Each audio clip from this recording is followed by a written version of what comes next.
Right, welcome back to Insight. In Insight today we are discussing the 7 years of the Right to Information Act.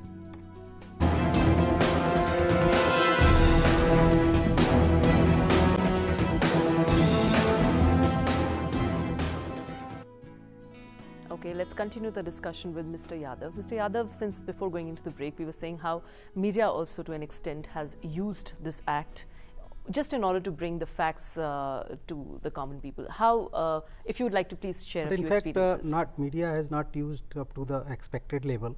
Very few media people are using this act. Who are also awarded, yeah, you know, at the end because they have made that they have taken that initiative. I was earlier with India Today. I was deputed whole time to use the RTI for investigative journalism and to get the stories from the government machinery. The same work I am doing with the Indian Express. So my case is exceptional, but I am saying that no other media people are doing this expected level. See, wherever there is FOI or RTI, like in Europe, there is Freedom of Information Act. There is a whole lot of journalists who use the freedom of information for investigative journalism.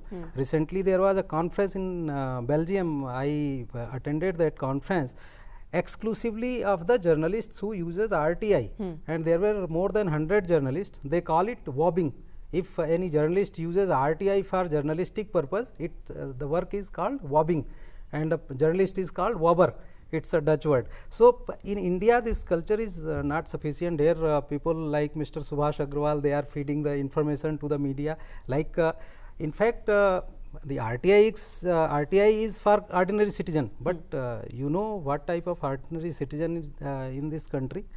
Ordinary citizen can use RTI for their ration card problem, their electricity problem, but we journalists, the whole day we travel around these ministries, we know what is going on in the government machinery.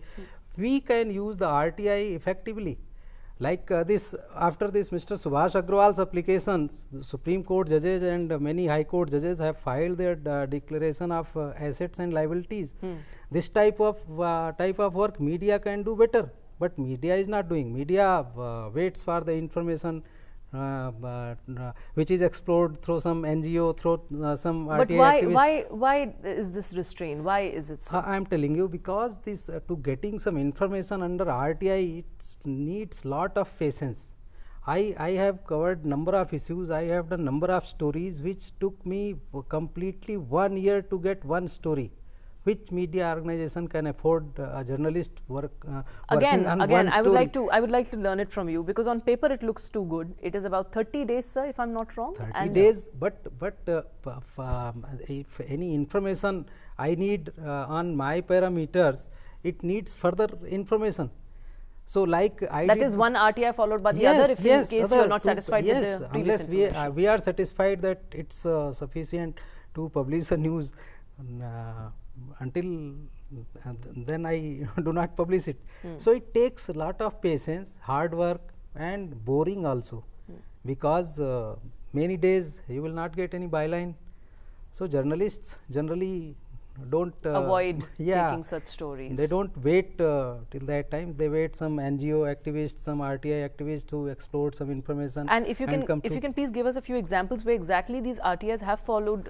You know, they have brought out something which was one example I told you about the asset declaration of ministers, union ministers. The resolution was passed in 1964 by the Union Cabinet, and I got this copy of this resolution from the DOPT itself.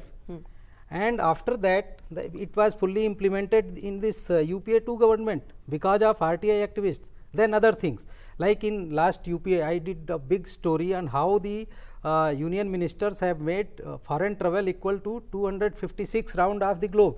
This story took me more than 4 months, and I had to file around 60 RTI applications.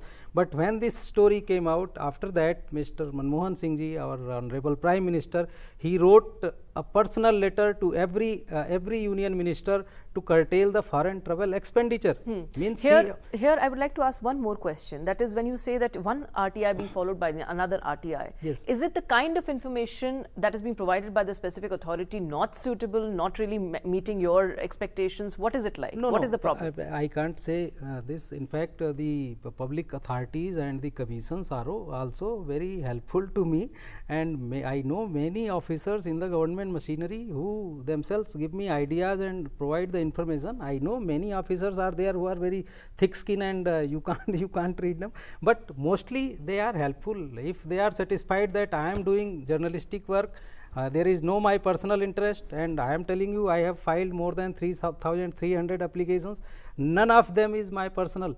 So they always help me. So they are quite cooperative. But the information I need, like I did one story on river pollution. I filed RTI one after one to various authorities, and it took around 40 RTI applications to many state governments and central departments. It took complete 1 year, and the story was published in December 2009 in India Today. It was 8-9 page story, and recently this story was selected by UNESCO among the 20 best investigative pieces across the world. So this gives you satisfaction. But story, to making a story and impact making story, you need to file number of RTI, because certain aspects I only know after the information comes on first application.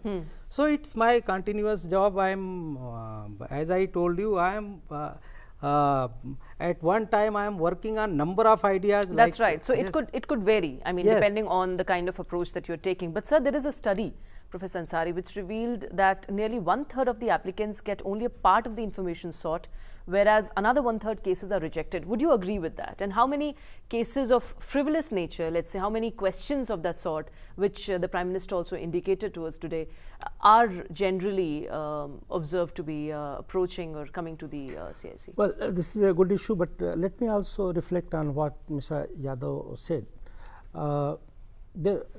His case may be exception, because he is in exploring the areas of investigative journalism and trying to find out more stories for his own papers. But largely they fall in three basic categories. One is those who are putting up RTI applications for getting the governmental benefits. They want to know about the schemes, why they are deprived of it, just to seek redressal of their grievances. That is one. The second category is largely those which you may say they also are in large numbers, and they put up frivolous applications, and that is those who have certain rivalries from some officials, or they are deprived of certain things, their aspirations have not been fulfilled, or they have some grudges against someone, maybe institution or individual. They are also putting applications. The third category is they are very much in the public domain, are those who seek publicity. So what happens is something which is being discussed on TV or has been published in any newspaper. On that basis, they immediately put up an RTI application, and they go and put up the RTI application. And of the dozens of applications, one or two may be quite useful, and that gives them the media mileage. So these are the kind of people that they are asking for it. As far as the nature of applications and the number that you are asking for, I may say that more than 80% applications are frivolous in nature, which means that they put up RTI application, they may get the information, but that information is not of any public interest. It is not of public consumption, and that is why it is felt that because of some such applications, lot of time and resources is wasted, that is of the public, and even the time of the public servants and the public authorities has also been encroached. So that is the major concerns, and that is why we are getting consoled by the fact that the RTI Act is evolving. In due course of time, our people will be better made aware of, and they will be making better use of the RTI Act, and therefore we hope that while there is a large benefits of transparency and there is a trend in improvement in accountability, but in due course of time things will settle and ultimately the people will not be putting RTI applications, I mean the frivolous applications. So, while there are no authentic estimates of the genuine application or those who are which are the frivolous and useless, but at the same time in my own assessment it is more than 80%, which is of no use. As I mentioned to you, people are asking for redressal of their grievances for which there is no provision in the Act. People can get the information why one has not been promoted, or why why certain action has been taken against someone, or why someone has not been issued certain licenses or whatever. The reasons are to be provided, and they do get the replies with which they may not be satisfied because it does not meet their expectations. So, they keep on putting repeated RTI application, as Yadav also admits that he keeps on putting up RTI application. But yes, as he also said that the objective might differ. So, there was a study that was conducted in 2008 and 9, which it was conducted by an independent organization to assess the issues, constraints in the implementation of the RTI. It pointed towards 2-3 things. One being that the awareness, there's inadequate planning by the public authorities in regard to supply of information. Number 2, it said that awareness about the Act in the rural areas is quite less as compared to the urban areas. Also, the awareness amongst the women is much less as compared to that among the men. And the gap in the implementation is because of the lack of clear accountability in these public authorities. Do you see that the situations have improved, though this report came out, the study came out only in 2008 and 9? 7 years down the line, and in fact, if you just compare it from how it was in 2009, do you think that there has been some sort of a change? I would like to take an opinion from both of you, starting from you, Professor Ansari. Well, you have raised 3 different points in one question. One is about the total disclosure of information. The Act provides for under section 4(1) to disclose as much information as possible in public domain and make it available to the people. I may say that while huge information is in the public domain, but yet many of the public authorities, they have not put sufficient information, or those who had put in certain information in public domain, they have not been revising, they are not updating from time to time. So, we see that there is no total success insofar as the total disclosure of information is concerned.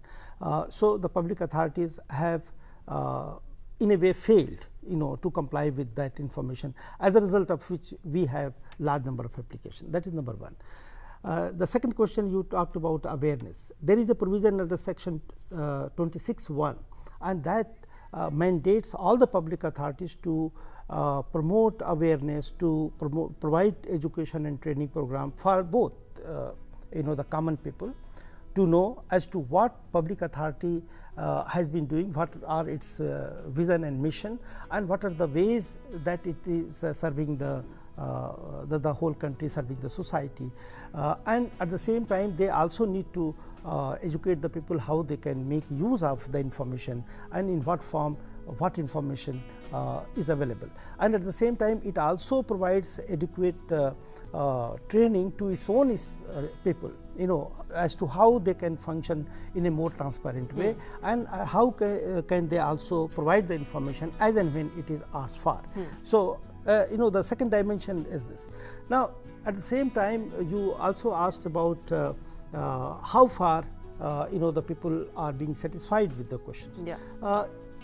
As I mentioned, while large amount of information is put in the public domain, but still there are certain information on which there is no decision, and that is because it is not only the part information given and part is whole, because there is section 8(1), which allows exemption of information, and the information can be given in totality or it can be given partially, because under section 10(1) of the Act, it allows for severability of the information.